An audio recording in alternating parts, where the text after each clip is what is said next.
अस्सलाम वालेकुम अज़ीज़ तलबा तलबात।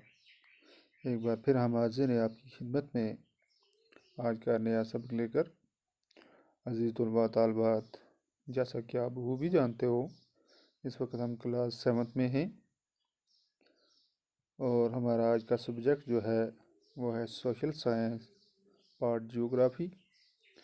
और हमारा आज का टॉपिक जो है वो है chapter 8 human environment interactions, the tropical and the sub tropical region.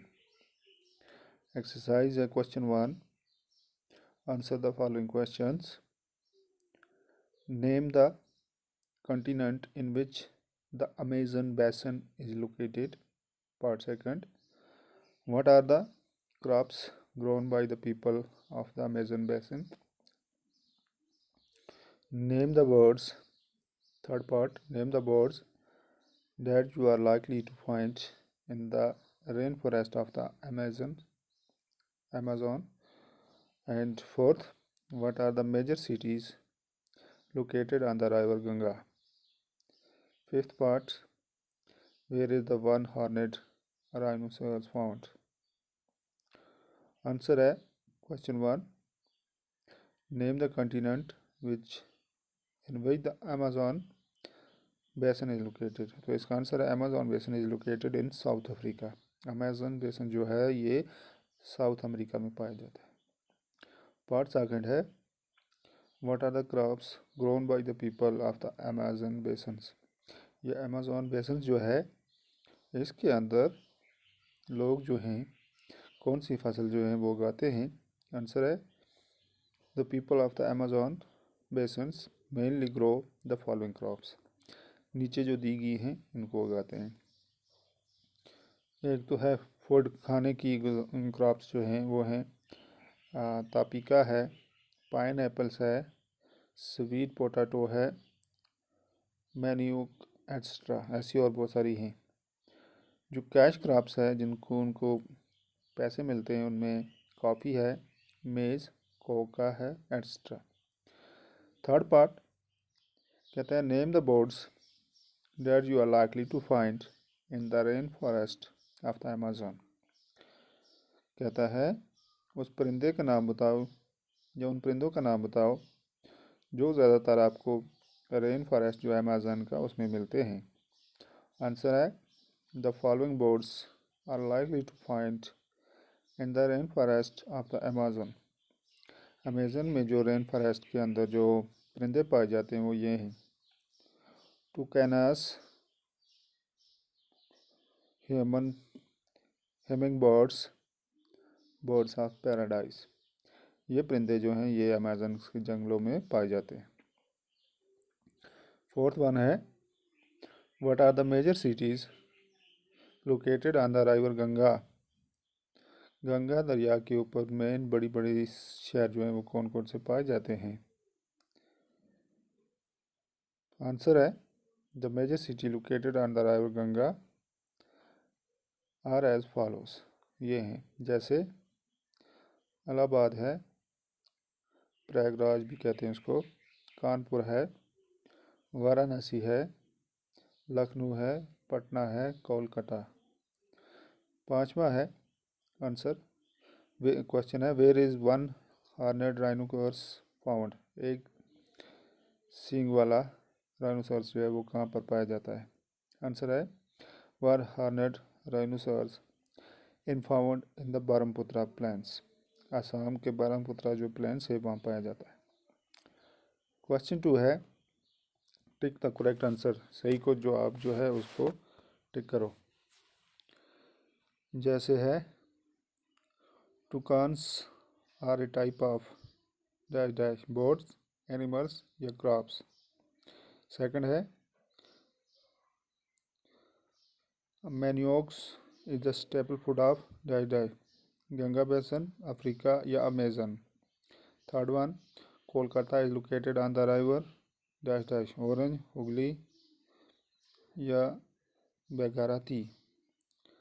Fourth one deodars are firs are type of coniferous tree, deciduous tree, शेरब्स।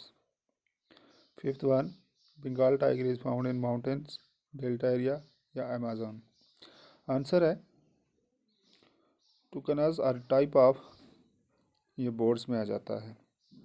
Second है manioc is a stable food of Amazons, Amazon वालों की है। उसके बाद third वाला है Kolkata is located on the river, Kolkata जो है वो दरियाए हुगली के किनारे पर है। इस तरह फोर्थ वन है deodars are a firs are a type of coniferous trees. Fifth one है Bengal tiger is found in delta area. Question 3 है मैच द फॉलोइंग, इनको मिलाना है। जैसे कॉटन टेक्सटाइल है पहला, दूसरा है मालोका, हिराना है, सिल्क वारम है, काजीरंगा है। तो आगे से Assam, terrace farming, terrace farming, sericulture, slanting roof, Ganga plain, Varanasi, fish. तो इसका आंसर जो है वो है कॉटन टेक्सटाइल, ये वाराणसी में पाई जाती है। मालूका ये स्लैंटिक रूफ का नाम है। फिराना ये मछली का नाम है। सिल्क वारम ये सीरीकल्चर जो है मैकमाउस के पास है। काजीरंगा जो है वो आसाम में है, यानी कि ये जू चिड़ियाघर है। क्वेश्चन 4 है गिव रीजन्स, वजह बताओ। किसकी वजह बतानी है? The rain forest are depleting. दूसरी क्या वजह है? Paddy is grown in the Ganga Brahmaputra plains. तो आंसर है पहले का the rain forest are depleting due to the following reason. इन वजूहत की वजह से डिप्लेट हो रहे हैं। किन वजूहत से? The indigenous population was pushed out for the development activities which is leading to the destruction of the rain forest. कहता है इंडिजीनियस पॉपुलेशन जो है वो was pushed out for the developmental activities. जब आबादी बढ़ती जा रही है तो वो अपनी डेवलपमेंटल एक्टिविटीज़ जो है वो बढ़ाते जा रहे हैं, जिसकी वजह से ये डिस्ट्रक्शन जो है रेन फॉरेस्ट की वो हो रही है, यानी कि वो कम होता जा रहा है, वो ख़त्म होता जा रहा है। उसके बाद है large scale deforestation for construction of road, industries and house. ज़्यादा मकदार में हम दरख्तों को काट रहे हैं, मकान बना रहे हैं, सड़कें बना रहे हैं, कारखाने बन रहे हैं, तो उससे भी इसमें हो रहा है, ये डिप्लेटिंग हो रही है। उसके बाद for getting wood from forest, जंगलों से लकड़ियाँ हासिल करने के लिए, in order to increase economical profit, और हम पैसे कमाने के लिए भी इसको काट रहे हैं। सेकंड है paddy is grown in the Ganga Brahmaputra plains. धान जो है वो गंगा ब्रह्मपुत्र इलाकों में पाया जाता है। वजह क्या है? दिस इज हैपनिंग बिकॉज क्योंकि paddy requires sufficient water, paddy जो है धान जो है इसको ज़्यादा मकदार में पानी चाहिए होता है। This region receive amount of rainfall, और यहाँ पर अच्छी खासी बारिश भी हो जाती है।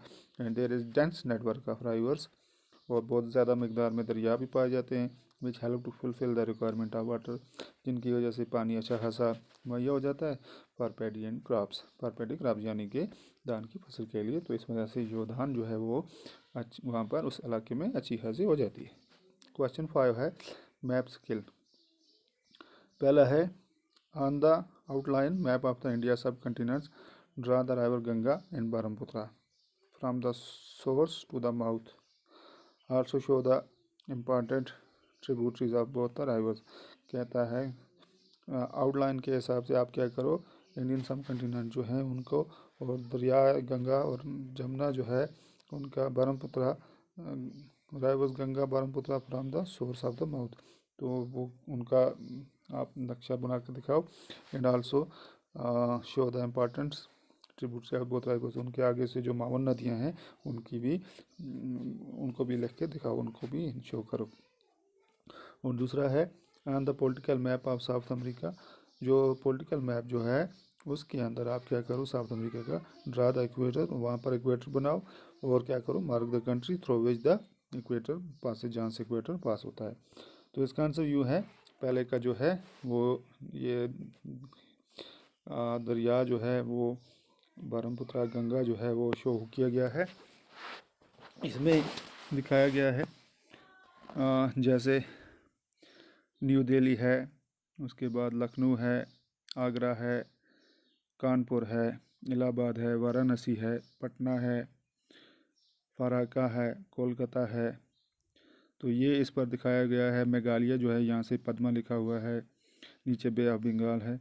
तो इस तरह से ये मेघना है। ये फिर ब्रह्मपुत्रा ब्रह्मपुत्रा जो है ये यहाँ से गुजर रहा है। इस तरह इनके साथ मावन नदियाँ जो हैं वो भी दिखाई गई हैं। काठमांडू है, इसमें बीच में लिखा हुआ लखनऊ है, नेपाल है। तो न्यू दिल्ली से यमुना जो है वो निकल रहा है ऊपर से। इस तरह गंगाज भी है। तो ये जो है यहाँ पर इस तरह से ये शो किया गया है कि किस तरह से ये जो मैप जो है इसके अंदर गंगा और ब्रह्मपुत्र दरिया जो हैं वो शो किए गए हैं और वो कहाँ से निकल रहे हैं और उसके साथ साथ कौन सी माउंट नदियाँ जो हैं ये हमने यहाँ पर देखा। वाराणसी, पटना, फाराक, यमुना, गंगा जो है, न्यू दिल्ली, आगरा, फिर ये ब्रह्मपुत्र ये जहाँ से असम से होता हुआ भूटान के नीचे से इस तरह से गुवाहाटी जो है यहाँ से गुजर रहा है। लोहित है, ये घूमते हुए वहाँ से नेपाल के उस तरफ चला जाता है या वहाँ से भी निकल के आता है ब्रह्मपुत्रा से होते हुए पद्मा के साथ मिल के मेघालय की तरफ से ये यहाँ से गुजर रहा है। तो सेकंड पार्ट है हो रहा था on the political map of South America. South America का जो पॉलिटिकल मैप है उसमें हमें क्या करना है, ड्रा द इक्वेटर, हमें इक्वेटर दिखाना है। Mark the country through which the equator passage, और जहाँ जहाँ से उस मुल्क को मार्क करना है जहाँ से इक्वेटर पास हो रहा है। तो ये है ईस्ट और west equator region of the world. जैसे ट्रॉपिक ऑफ कैंसर है, ट्रॉपिक ऑफ कैप्रिकॉर्न है, साउथ पैसिफिक है, साउथ एटलांटिक है, इक्वेटर रीजन अफ्रीका है, कैरिबियन है, नॉर्थ एटलांटिक है, मिडल ईस्ट है, यूरोप है, एशिया है, आर्कटिक है, नॉर्थ पैसिफिक है, इंडियन वो इलाके हैं, साउथ अमेरिका है, ट्रॉपिक ऑफ कैप्रिकॉर्न है। तो ये सारे इलाके जो हैं ये इक्वेटर रीजन में आ जाते हैं। तो ये यहाँ पर ग्रीन, रेड, ब्लू, ये सारे कलर जो हैं, येलो, ये सारे जो हैं यहाँ पर शो हो रहे हैं। तो इस तरह से ये जो है ये मैप जो है ये बनाया गया है अंदर साउथ अमेरिका, और इसके ऊपर इक्वेटर जो है वो शो किया गया है। तो ये यहाँ पर कंट्रीज़ भी हैं ये शो किए गए हैं। तो डियर स्टूडेंट्स, ये था हमारा आज का topic, human environment interactions the tropical and सब ट्रॉपिकल रीजन। उम्मीद है ये आपको अच्छे से समझ आया होगा। इंशाल्लाह अगले सबक में, अगली क्लास में इसका दूसरा हिस्सा जो है, बाकी क्वेश्चंस जो हैं लेकर फिर से हाज़िर होंगे। तब तक के लिए अल्लाह हाफिज़, वस्सलाम।